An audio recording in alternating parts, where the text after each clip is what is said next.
বাংলাদেশে ক্যাম্পাসগুলোতে আর কখনো গণরুম ফিরবে না ইনশাআল্লাহ। বাংলাদেশের ক্যাম্পাসগুলোতে আর কখনো গ্যাস রুম ফিরবে না ইনশাআল্লাহ। বাংলাদেশের এই ক্যাম্পাসগুলোতে আর কখনো ভাই পলিটিক্স চলবে না, টর্চার চেল চলবে না। এই বাংলাদেশের প্রতিটি ক্যাম্পাস শিক্ষার্থীদের জন্য নিরাপদ হিসেবে আমরা গড়ে তুলবো, এটা আমাদের অঙ্গীকার। গত 16 বছরে বাংলাদেশে এমন ফেসিবাদ ছিল যে খুনি হাসিনা বাংলাদেশের যে অপার সম্ভাবনা, সে অপার সম্ভাবনাকে সে একদম নস্যাৎ করে দিয়েছিল। হাসিনা এই দক্ষিণ এশিয়া একজন নিকৃষ্ট শাসক হিসেবে নিজেকে সে আসীন করেছিল। বিশেষ করে যদি দেখি হাসিনার যে 16 বছরের তার শাসনামল, সেই শাসনামলে সে বিভিন্ন ভাবে এই শাসনটা করেছে। এবং এক্ষেত্রে বিশ্ববিদ্যালয় ক্যাম্পাসগুলোকে ছাত্রলীগের মাধ্যমে এক একটা কনসেন্ট্রেশন ক্যাম্প করেছিল। এখানকার শিক্ষার্থীদেরকে সাব হিউম্যান হিসেবে তারা ট্রিট করেছিল। যদি ঢাকা বিশ্ববিদ্যালয়ের কথা বলি, গত 16 বছর ঢাকা বিশ্ববিদ্যালয়ে শুধুমাত্র ইসলাম চর্চা করার কারণে, নামাজ পড়ার কারণে, ভালো কাজের দিকে শিক্ষার্থীদের আহ্বান করার কারণে শিবির সন্দেহে হাজার হাজার শিক্ষার্থীদেরকে নির্যাতন করা হয়েছে।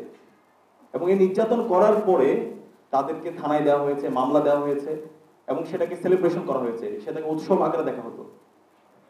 2013 সালে শাহবাগের মাধ্যমে এই যে অবৈধ নির্যাতন, নিষ্পেষণ এবং শিবির সন্দেহে কাউকে মারা, ডিহিউম্যানাইজ করা, সেটাকে আরো শক্তিশালীভাবে এটার বৈধতা দেওয়া হয়। এভাবে 16 বছর আমরা ফেসিবাদ দেখতে পেয়েছি। খুনি হাসিনা 16 বছরে আমরা একই সাথে দেখতে পেয়েছি অসংখ্য ফেসিবাদ বিরোধী যারা আন্দোলনের নেতৃত্ব দিয়েছে তাদেরকে, তাদের পরিবারের সদস্যদেরকে গুম করেছে, খুন করেছে। 3টা নির্বাচন, সে নির্বাচন অবৈধভাবে কেন্দ্র দখল করার মাধ্যমে, ইঞ্জিনিয়ারিং মাধ্যমে এদেশের নাগরিকদের ভোটার অধিকার হরণ করেছে। এই হাসিনার যে ফেসিবাদ, হাসিনার যে মাফিয়াতন্ত্র, লাশতন্ত্র, গুম খুন আয়নাঘর প্রকল্প, সেটাকে বৈধতা দিয়েছিল বাংলাদেশে সিভিল সোসাইটি কিছু প্রতিনিধিরা।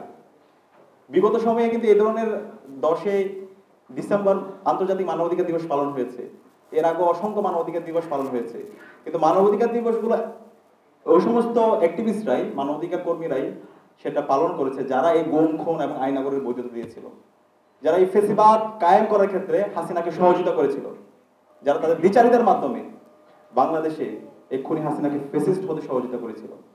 তো সেই কারণে এই বিপ্লব পরবর্তী আমাদেরকে এই ফেসিস্টদেরকে, যারা নিজেদেরকে মানবাধিকার কর্মী দাবি করে, সকল মানবাধিকার কর্মী, তাদেরকে আমাদেরকে চিনতে হবে। তারা আমাদের এই জাতির শত্রু, তারা এই বিপ্লবের বিরুদ্ধের শক্তি। এদের বিরুদ্ধে আমাদের সবাইকে ঐক্যবদ্ধ হইতে হবে। সেক্ষেত্রে আমাদের যত রাজনৈতিক দল আছে, ছাত্র সংগঠন আছে, বাংলাদেশে আজাদী আন্দোলনে যারা নেতৃত্ব দিয়েছে, সকল জনগণকে আমাদেরকে এদের বিরুদ্ধে ঐক্যবদ্ধ থাকতে হবে। এই কালচারাল ফেসিস্ট চক্র এই জাতির শত্রু, এই দেশের শত্রু। তারা এই বাংলাদেশে আবার সেই মাফিয়াতন্ত্র নিয়ে আসতে চায়, তারা এই বাংলাদেশে আবার দিল্লির এজেন্ডা বাস্তবায়ন করতে চায়, তারা এই বাংলাদেশে বাকশালী বয়ান, ফেসিবাদী বয়ানকে আবার তারা বিভিন্নভাবে ফিরে নিয়ে আসতে চায়, তারা আবার এই বাংলাদেশে গুম খুন আইনাগর প্রকল্পকে নরমালাইজ করতে চায়। সুতরাং তাদের বিরুদ্ধে আমাদের জিরো টলারেন্স নীতি ঘোষণা করতে হবে। তাদের বিরুদ্ধে দৃষ্টান্তমূলক বিচারের আওতায় নিয়ে আসা, সেটাই হলো তাদের উপর ইনসাফ করা এবং এই জাতির উপর ইনসাফ করা। তো সেই কারণে আমি আজকে আমাদের রাজনৈতিক দল, ছাত্র সংগঠন, বাংলাদেশে যারাই এই বিপ্লবের পক্ষে শক্তি আছে, আমাদের ঐক্যবদ্ধ হইতে হবে। আমাদের এই শহীদদের রেখে যাওয়া আমানতের যদি আমরা যতটা হক আদায় করতে চাই, তাহলে অবশ্যই অবশ্যই আমাদেরকে এই কালচারাল ফেসিস্ট চক্র, এই যারা মানবাধিকার কর্মী বলে যারা হাসিনাকে ফেসিস্ট হতে সহযোগিতা করেছিল, যারা বাংলাদেশে শাহবাগ কায়েম করার মাধ্যমে বিচারিক হত্যাকাণ্ড থেকে শুরু করে এই গুম খুন আইনাগরকে বৈধতা দিয়েছিল, তাদের বিরুদ্ধে আমাদের সতর্ক থাকতে হবে এবং তাদের বিচার এই স্বাধীন বাংলাদেশে সংগঠিত করতে হবে।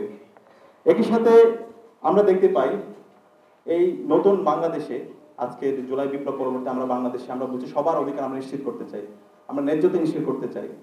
কিন্তু এই বাংলাদেশে আমরা দেখতে পাচ্ছি সেই আগের কায়দায় রাজনৈতিক দলগুলো তারা আবার সেই জুলুমতন্ত্রের পথে হাঁটছে।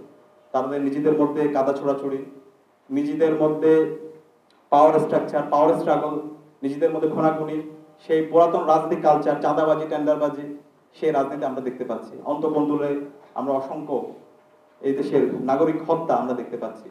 তো এই ধরনের আমরা হত্যাকাণ্ড এই নতুন বাংলাদেশে চাই না। এই নতুন বাংলাদেশে হবে সকল মানুষের অধিকার, এই নতুন বাংলাদেশে থাকবে সকল মানুষের ইনসাফ।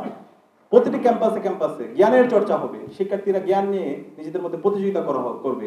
প্রত্যেকটা ক্যাম্পাসগুলো হবে এক একটা জ্ঞান উৎপাদনের হাব এবং শিক্ষার্থীদের নিরাপত্তা এনশিওর করা এবং সকল নাগরিকদের নিরাপত্তা এনশিওর করা, সেটা হবে এই রাষ্ট্রের অন্যতম উদ্দেশ্য।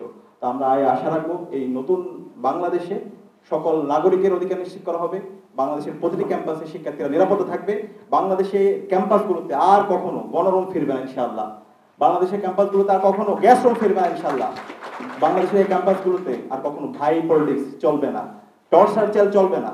এই বাংলাদেশের প্রতিটি ক্যাম্পাস শিক্ষার্থীদের জন্য নিরাপদ হিসেবে আমরা গড়ে তুলবো, এটা আমাদের অঙ্গীকার।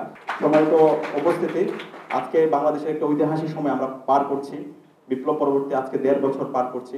এই সময়ে আমাদেরকে ঐক্যবদ্ধ হইতে হবে, আমাদেরকে ছাড় দিতে হবে।